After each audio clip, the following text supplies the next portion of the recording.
Hi అండి. Welcome back to Asreen kitchen.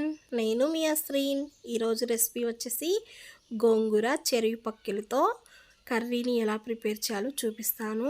ఈ recipe వచ్చేసి మా అక్క వాళ్ళ అమ్మ రెసిపీ అండి. చాలా పాతకాలం నాటి రెసిపీ.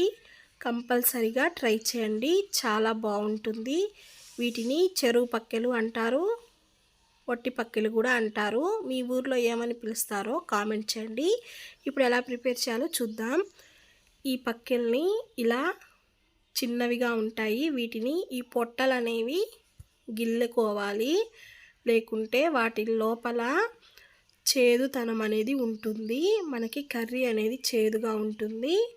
ఇలాగా శుభ్రంగా తుంచుకోవాలండి.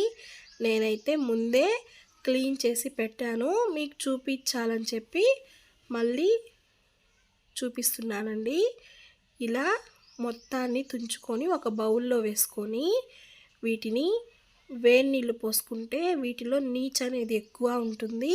అందుకని వేడి నీళ్ళు పోస్తే మనకి త్వరగా క్లీన్ అయిపోతాయి. 1కి 4 సార్లు క్లీన్ చేసుకోవాలి. దీన్ని పక్కన ఉంచుకొని 2 కట్టల గోంగూరని నేను శుభ్రంగా వలుచుకొని వాష్ చేసుకొని ఒక గిన్నెలో వేసి ఉంచుకున్నాను.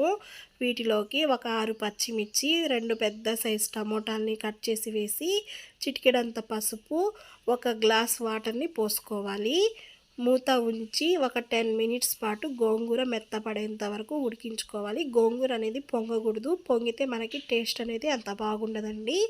ఈ నీళ్ళన్నీ ఇనిగిపోయి మెత్తగా అయిన తర్వాత రుచికి సరిపడినంత సాల్ట్ వేసుకొని మెత్తగా ఎనుపుకోవాలి.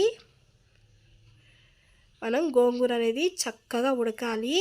ఇలా ఉడికించుకొని ఎనుపుకున్న దాన్ని పక్కన ఉంచుకొని వేరొక బాండ్లీలో 1/2 స్పూన్ మెంతులు, 1/2 స్పూన్ జీలకర్ర, 1 స్పూన్ ధనియాలని వేసుకొని మంచి స్మెల్ వచ్చేంత వరకు వేయించి ఒక మిక్సీ జార్లో వేసుకొని ఇంత చిన్న ముక్క కొబ్బరిని కట్ చేసి వేసుకోవాలి. మీడియం సైజు ఉల్లిపాయని కూడా ఇలాగా ముక్కలుగా కట్ చేసి వేసి మసాలా ప్రిపేర్ చేసుకోవాలి.